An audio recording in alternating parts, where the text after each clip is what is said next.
I am Professor Fred Ogola. I am one of the Concerned Citizens Movement convener. I am here with my brother Dennis. You know very well that there are so many issues to address today.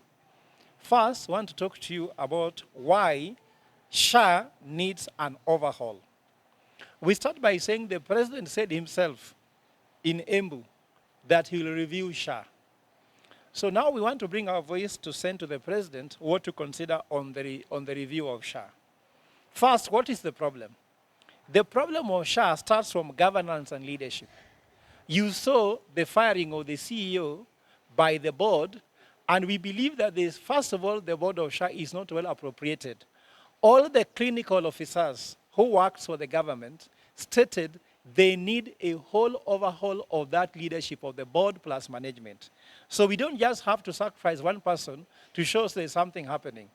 The whole system of governance, Mr. President, and the management is in problem. So you must remove it. Secondly, we need to introduce what's called accountability. Accountability can only happen when there's transparency. The system in SHA is completely opaque, and for the opaqueness of that system, it will not release the right results. Just like IBC results were opaque, this process was opaque, and the system was opaque. So we want that system to be well streamlined so that everybody can tell. We are hearing Twitter report by saying, 17 million people have registered. How do you know? We are hearing only 700,000 people have contributed. How do you know? We want a system which can be verifiable, which can be tested, and can actually be accountable. The other thing which is important is that the legal foundation of SHA has a problem. Because the formation of SHA as even an entity did not follow the legal procedure, that's why you are seeing so many legal court cases. These legal court cases take a lot of money from the authority. Instead of putting the money in patients, now the money which has been contributed is being taken to represent the government in courts. The courts are eating too much of our money, making lawyers rich, but patients suffering in poverty. The fifth problem is that the thing is grossly underfunded. Grossly underfunded because SHIF has a legacy debt of 30 billion, which has not been paid to service providers, which includes the private companies, and even the faith-based institutions. That's where the bishop raised their voice.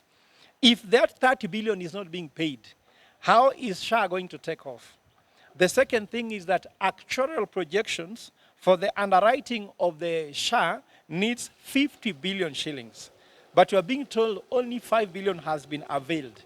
How can you work with, how can you be able to deliver a project with a budget of 50 billion when you are bigger than 5 billion? That cannot work. The sixth problem is that the uptake is low, which means people don't trust it.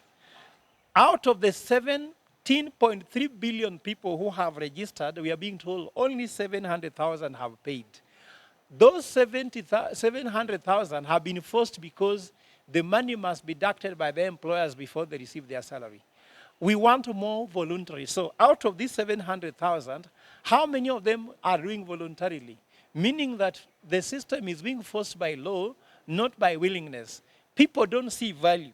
So there is need for the Kenyan government to sell this SHA to the Kenyans so that they can believe that it's a solution for their health. That not being done, it might just look like a very big joke. What is the solution? The solution, number one, we need an overhaul in the management of that board, like I said earlier. Two, we need to have a lean and clean system. Third, we need to run this thing as a project. What do I mean by as a project? A project begins by initiation. Initiation means what are the needs, problems, and opportunities? What is the plan? How will it be executed? What is the M&E process, monitoring and evaluation, why we need it to happen on time, quality, and within budget? And then also it must be a closure. The fourth solution is we need it to run as an entity concept, whereby we are mixing SHA and NHIF.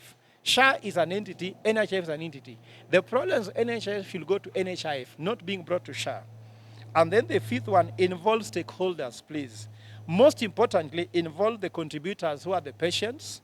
Ensure you involve the service providers. Ensure that the health service workers are also involved so that everybody can have buy-in. With the proper buy-in, it will be very easy for everybody to be able to support SHA to succeed.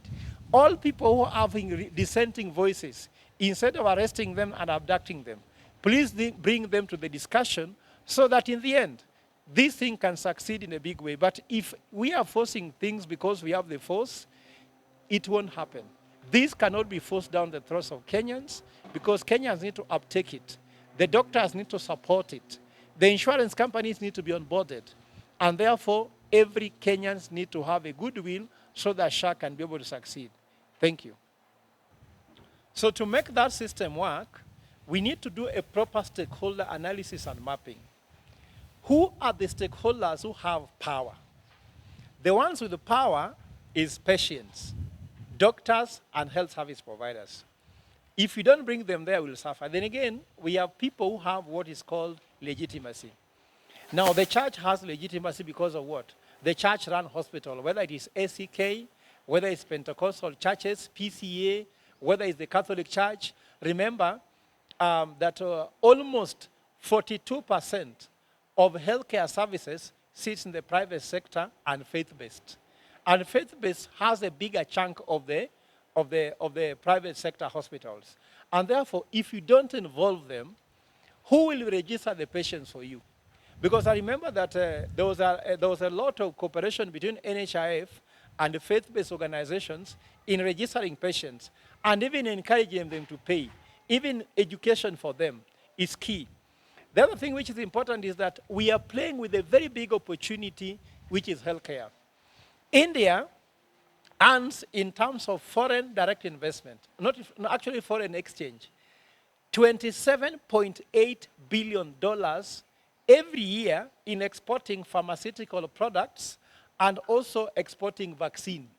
So why don't Kenya work on a better process instead of just thinking about taxation and paying this little money and stealing this little money we have here?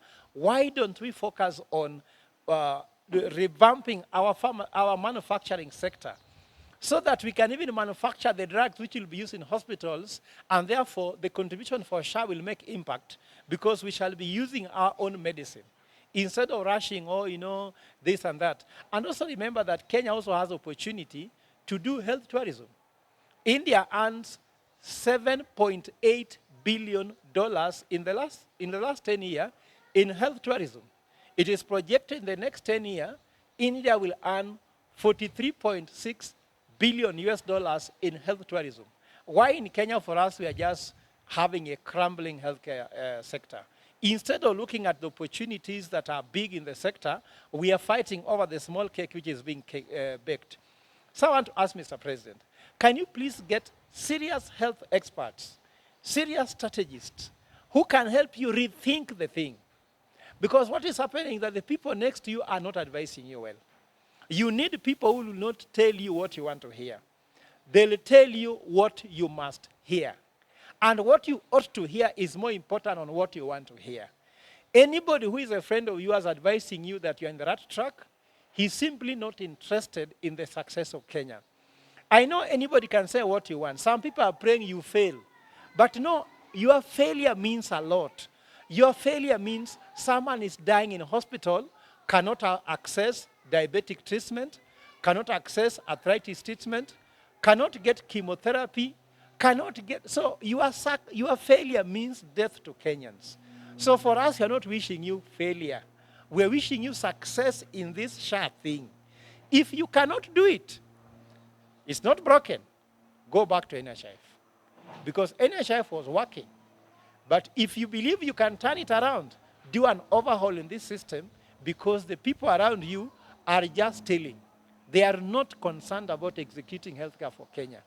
There's nothing you can do without life. And therefore, we were not going to compromise this. I advise you as an academic, I advise you as an expert, and I advise you also as a Kenyan, who not only loves Kenya, but also loves the success and the legacy that Kenya brings with it. I think that is the direction you need to go. Do a proper analysis. I hear you are hiring consultants. I'm looking at the list that is there. I don't see there's anybody there who has delivered something so special that can be able to help you succeed. When you hire consultants, hire people who are worthy of turning around healthcare. Because remember, all of us are Kenyans. Kenya is our business, and our business is Kenya. Thank you.